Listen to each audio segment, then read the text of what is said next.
अस्सलाम वालेकुम, नमस्ते, सत श्री अकाल, हेलो एवरीवन, वेलकम है आपका मेरे यूट्यूब चैनल पर। चलिए सुनते हैं आज पीरे कामिल बाय उमैरा अहमद। मेरी ज़िंदगी की सबसे बड़ी ख्वाहिश बाल पॉइंट होते हुए दबाए। वो सोच में पड़ गई, फिर एक लंबा सा सांस लेते हुए बेबसी से मुस्कुराई।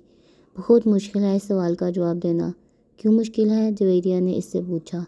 क्योंकि मेरी बहुत सारी ख्वाहिशात हैं और हर ख्वाहिश ही मेरे लिए बहुत अहम है, इसने सर झटकते हुए कहा। वो दोनों ऑडिटोरियम के अकबी हिस्से में दीवार के साथ ज़मीन पर टेक लगाए बैठी थी। एफएससी क्लास में आज इनका 8वां दिन था और इस वक्त वो दोनों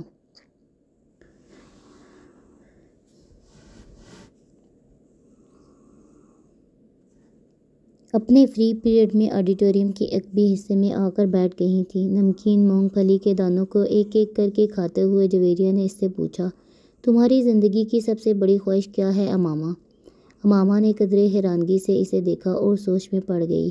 पहले तुम बताओ, तुम्हारी ज़िंदगी की सबसे बड़ी ख्वाहिश क्या है? अमामा ने जवाब देने की बजाय उल्टा सवाल कर दिया। पहले मैंने पूछा है, तुम्हें पहले जवाब देना चाहिए।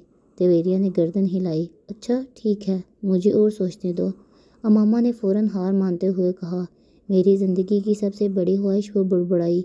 एक ख्वाहिश तो ये है कि मेरी ज़िंदगी बहुत लंबी हो, इसने कहा। क्यों? जवेरिया हंसी। बस 50-60 साल की ज़िंदगी मुझे बड़ी छोटी लगती है। कम से कम 100 साल तो मिलने चाहिए इंसान को दुनिया में, और फिर मैं इतना सब कुछ करना चाहती हूँ कि अगर जल्दी मर जाऊँगी तो फिर मेरी सारी ख्वाहिशात अधूरी रह जाएंगी। इसने मूंगफली का एक दाना मुंह में डालते हुए कहा। अच्छा, और? जवेरिया ने कहा। और ये कि मैं मुल्क की सबसे बड़ी आई स्पेशलिस्ट बनना चाहती हूँ, सबसे अच्छी आई स्पेशलिस्ट। मैं चाहती हूँ जब पाकिस्तान में आई सर्जरी की तारीख लिखी जाए तो इसमें मेरा नाम टॉप ऑफ द लिस्ट हो। इसने मुस्कुराते हुए आसमान की तरफ देखा। अच्छा, और अगर तुम डॉक्टर ना बन सकी तो? जवेरिया ने कहा। आखिर ये मेरिट और किस्मत की बात है।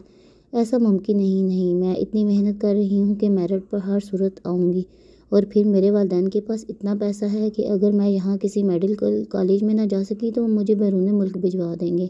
फिर भी अगर ऐसा ना हुआ, तुम डॉक्टर ना बन सकी, तो हो ही नहीं सकता। ये मेरी ज़िंदगी की सबसे बड़ी ख्वाहिश है कि मैं इस प्रोफेशन के लिए सब कुछ छोड़ सकती हूँ। ये मेरा ख्वाब है और ख्वाबों को भला कैसे छोड़ा जा सकता है? ज़िंदगी में कुछ भी नामुमकिन नहीं होता, कुछ भी हो सकता है। फ़र्ज़ करो अगर तुम डॉक्टर नहीं बन पाती तो फिर तुम क्या करोगी, कैसे रिएक्ट करोगी? अमामा ने अब सोच में पड़ गई। पहले तो मैं बहुत रोऊंगी और बहुत ज़्यादा, कई दिन, और फिर मैं मर जाऊंगी। जवेरिया बेख्तियार हंसी। और अभी कुछ देर पहले तुम ये कह रही थी कि तुम लंबी ज़िंदगी चाहती हो, और तुम अभी ये कह रही हो तुम मर जाओगी। हाँ, तो फिर ज़िंदा रहकर क्या करूँगी? सारे प्लान्स ही मेरे मेडिकल के हवाले से हैं, और ये चीज़ ज़िंदगी से निकल गई तो फिर मैं बाकी रहेगा क्या? यानी तुम्हारी एक बड़ी ख्वाहिश दूसरी बड़ी ख्वाहिश को ख़त्म कर देगी। तुम यही समझ लो। तो फिर इसका मतलब तो यही हुआ ना कि तुम्हारी सबसे बड़ी ख्वाहिश डॉक्टर बनना है, लंबी ज़िंदगी पाना नहीं है। तुम कह सकती हो। अच्छा, अगर तुम डॉक्टर ना बन सकी तो फिर मरोगी कैसे? खुदकुशी करोगी या तबई मौत? जवेरिया ने बड़ी दिलचस्पी से पूछा। तबई मौत ही मरूंगी, खुदकुशी तो कर ही नहीं सकती। मामा ने लापरवाही से कहा। अगर तुम्हें तबई मौत ना आ सकी तो मेरा मतलब है जल्द ना आई, तो फिर तो तुम डॉक्टर ना बनने के बावजूद भी लंबी ज़िंदगी जियोगी। नहीं, मुझे पता है अगर मैं डॉक्टर ना बनी तो फिर मैं बहुत जल्द मर जाऊंगी। मुझे इतना दुख होगा कि मैं तो ज़िंदा ही नहीं रह सकूंगी। वो यकीन से बोली।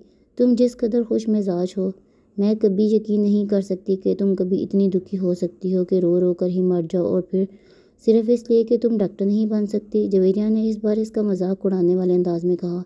अब तो मेरी बात छोड़ो, अपनी बात करो। तुम्हारी ज़िंदगी की सबसे बड़ी ख्वाहिश क्या है? अमामा ने मौजू बदलते हुए कहा। रहने दो। क्यों रहने दो? बताओ ना।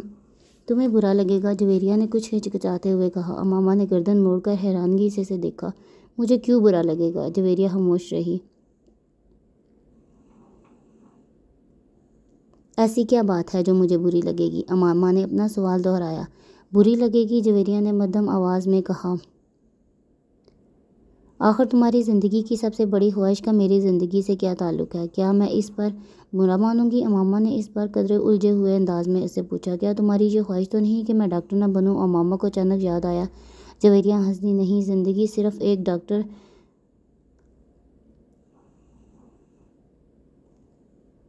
बन जाने से कहीं ज़्यादा अहमियत की हामिल होती है। इसलिए कुछ फ़लसफ़ियाना अंदाज में कहा, पहेलियाँ बुझवाना छोड़ो, मैं वादा करती हूँ मैं बुरा नहीं मानूंगी। अम्मा ने अपना हाथ इसकी तरफ बढ़ाते हुए कहा, वादा करने के बावजूद मेरी बात को तुम बुरी तरह से नज़रअंदाज कर रही हो। ख्वाहिश का ताल्लुक मेरे लिए इसलिए था कि जब वो बात करते करते रुक गई, मगर जब तक वो अपनी तुम्हारी ख्वाहिश नोयत नहीं जान लेती तो मैं कुछ भी नहीं अंदाज़ा लगा पाती। बता दो जवेरिया प्लीज़, अब तो मुझसे ज़्यादा तजस्सुस हो रहा है। इसने मिन्नत की और कुछ देर सोचती रही। अम्मा गौर से इसका चेहरा देखती रही।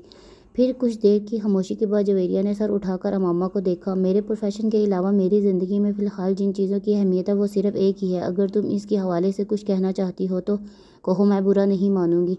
अम्मा ने संजीदगी से इसे देखा। जवेरिया ने कजरे चौंक कर इसे देखा। वो अपने हाथ में मौजूद एक अंगूठी को देख रही थी। जवेरिया मुस्कुराई, मेरी ज़िंदगी की सबसे बड़ी ख्वाहिश है कि तुम। जवेरिया ने इसे अपनी ख्वाहिश बताई। अम्मा का चेहरा एकदम सफ़ेद पड़ गया। वो शॉक्ड थी और हैरत ज़दा। जवेरिया अंदाज़ा नहीं कर सकती थी, मगर इसके चेहरे के तासुरात ये बता रहे थे कि जवेरिया के मुंह से निकलने वाले जुमले इसके हर अंदाज से बरक्स थे। मैंने तुमसे कहा था ना कि तुम बुरा मानोगी। जवेरिया ने जैसे सफाई पेश करने की कोशिश की, मगर अम्मा कुछ कहे बगैर इसे देखती रही। मुईज़ हलक के बल चलता हुआ दर्द से दोहरा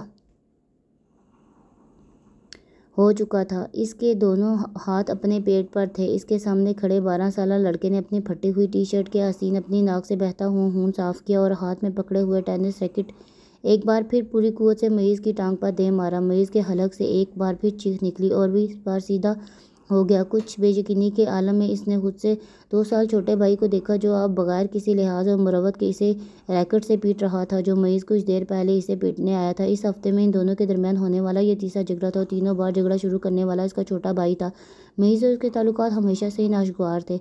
इनका झगड़ा बचपन से लेकर अब तक कुछ अर्सा पहले तक रहा था। आज भी यही हुआ था। वो दोनों स्कूल से इकट्ठे वापस आ रहे थे और गाड़ी से उतरते हुए इसके छोटे भाई ने बड़ी दुरुस्ती से इसके पीछे डिग्गी से इसके वक्त बैग खींच कर निकाला और मुईज़ इस बैग निकाल रहा था। बैग खींचते हुए मुईज़ के हाथ को बुरी तरह से मारा। वो इत्मीनान से अपना बैग उठाए बेनियाजी से अंदर जा रहा था। मुईज़ के चिल्लाने पर इसने पलट कर इसको देखा और लाउंज का दरवाज़ा खोलकर अंदर चला गया।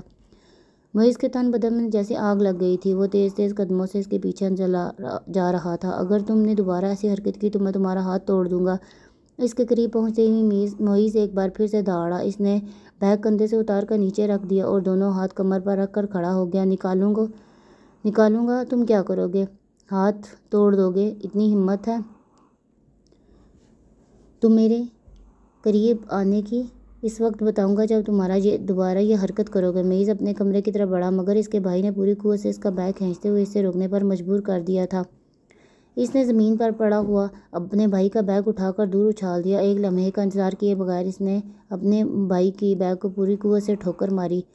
अगले ही लम्हे इसके नाक से खून टपकने लगा। इतने शदीद लम्हे के बावजूद इसके हलक से कोई आवाज़ न निकली। इसने मुईज़ की टाई खींचते हुए इसका गला दबाने की कोशिश की। मुईज़ ने जवाबन इसकी शर्ट के कॉलर से खींचा। इतनी शर्ट फटने की आवाज़ आई थी। ठहरो, मैं तुम्हें अब तुम्हारा हाथ तोड़कर दिखाता हूँ। मुईज़ ने इसे गालियाँ देते हुए लाउंज के एक कोने बड़े हुए एक रैकेट को उठा लिया और अपने छोटे भाई को मारने की कोशिश करने लगा था। इसने यके बाद दीगरे मुईज़ की कमर और टांग पर रैकेट बरसा दिया। अंदर से इन दोनों का बड़ा भाई इश्तिहार के आलम में लाउंज में आ गया। क्या तकलीफ़ है तुम लोगों को? घर में आते ही हंगामा शुरू कर देते हो। इसको देखते ही छोटे भाई ने रैकेट नीचे गिरा दिया। और तुम्हें शर्म नहीं आती अपने से बड़े भाई को मारते हुए? इसकी नज़र में इसके रैकेट पर हाथ में पकड़े रैकेट पर पड़ी। नहीं आती?